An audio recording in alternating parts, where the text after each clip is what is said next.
भारत के नए राजदूत बने बिक्रम दुस्वामी। भारत ने बिक्रम दुस्वामी को चीन में अपना नया राजदूत नियुक्त किया है। 1992 बैच के वरिष्ठ आईपीएस अधिकारी दुस्वामी प्रदीप कुमार रावत की जगह लेंगे और जल्द ही बीजिंग में कार्यभार संभालेंगे। विदेश मामलों के अनुभवी दुस्वामी पहले भी चीन में सेवाएं दे चुके हैं। उनकी नियुक्ति ऐसे समय पर हुई जब इंडिया और चाइना के रिश्ते धीरे धीरे सुधार की ओर बढ़ रहे हैं, जिसमें से एक अहम कदम माना जा रहा है। पंजाब में महिलाओं के लिए सीएम भगवंत मान की बड़ी घोषणाएं। भगवंत मान ने महिलाओं के सशक्तिकरण के लिए 33% आरक्षण, मासिक धर्म सहायता और रोजगार में अवसरों जैसी योजनाओं की घोषणा की। उन्होंने कहा कि शिक्षा ही गरीबी और सामाजिक बुराइयों को खत्म करने का सबसे प्रभावी तरीका है। पंजाब के मोहाली में आयोजित कार्यक्रम में महिला उद्यमियों और सम्मानित करते हुए उन्होंने महिलाओं से नेतृत्व की भूमिका निभाने और राज्य में विकास में योगदान देने की अपील की। असम चुनाव से पहले कांग्रेस को बड़ा झटका। असम में चुनाव से पहले कांग्रेस को बड़ा झटका लगा है। प्रतीक बरदोलोई ने अपनी उम्मीदवारी वापस ले ली है। यह फैसला उन्होंने अपने पिता प्रद्युत बरदोलोई के भारतीय जनता पार्टी में शामिल होने के बाद लिया। इसके चुनाव से ठीक पहले कांग्रेस की स्थिति कमजोर होती नजर आ रही है। सीएम बनने की अटकलों पर शशि थरूर का साफ जवाब।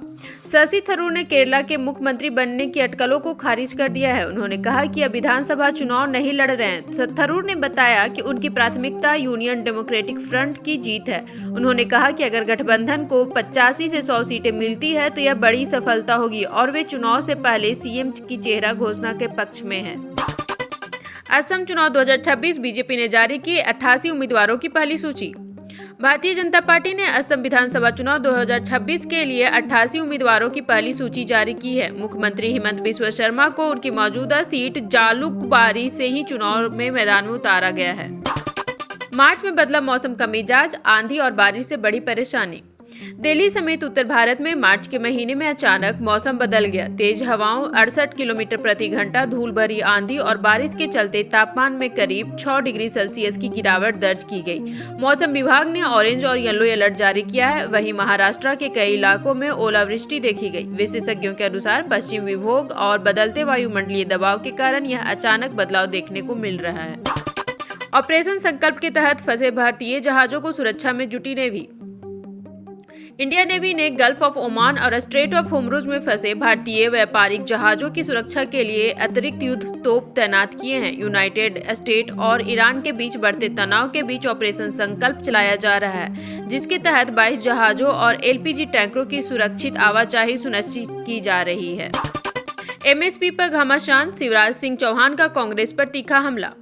शिवराज सिंह चौहान ने एमएसपी के मुद्दे पर कांग्रेस पर निशाना साधते हुए कहा कि जवाहरलाल नेहरू ने 1947 से 1963 के बीच लाल किले से अपने भाषणों में केवल 6 बार किसानों का जिक्र किया, जबकि नरेंद्र मोदी अब तक 207 बार किसानों का उल्लेख कर चुके हैं। उन्होंने आरोप लगाया कि कांग्रेस की नीतियां और वादों में अंतर रहा है, जबकि मोदी सरकार ने किसानों से लागत पर 50% मुनाफे के आधार पर एमएसपी देने का काम किया है। समृद्धि यात्रा में मंच पर दिखी सियासी हलचल। नीतीश कुमार के समृद्धि यात्रा के दौरान लखीसराय में मंच पर दिलचस्प सियासी नजारा देखने को मिला। कार्यक्रम में सम्राट चौधरी और विजय कुमार सिन्हा दोनों मौजूद थे। इस दौरान नीतीश कुमार ने सम्राट चौधरी को एक और किया और विजय सिन्हा के कंधे पर हाथ रखकर उनका जनता से अभिवादन कराया, जिससे राजनीतिक चर्चाएं तेज हो गई। एडी सिंह के हार पर सियासी आरोप प्रत्यारोप तेज। पप्पू यादव ने बिहार राज्यसभा चुनाव में अमरेंद्रधारी सिंह की हार के लिए विपक्ष के नेतृत्व को जिम्मेदार ठहराया। उन्होंने तेजस्वी यादव पर निशाना साधते हुए कहा कि अहंकार और कांग्रेस को उचित सम्मान न मिलने के कारण यह हार हुई। वोटिंग में क्रॉस वोटिंग के चलते भारतीय जनता पार्टी ने उम्मीदवारों से बाजी मार ली।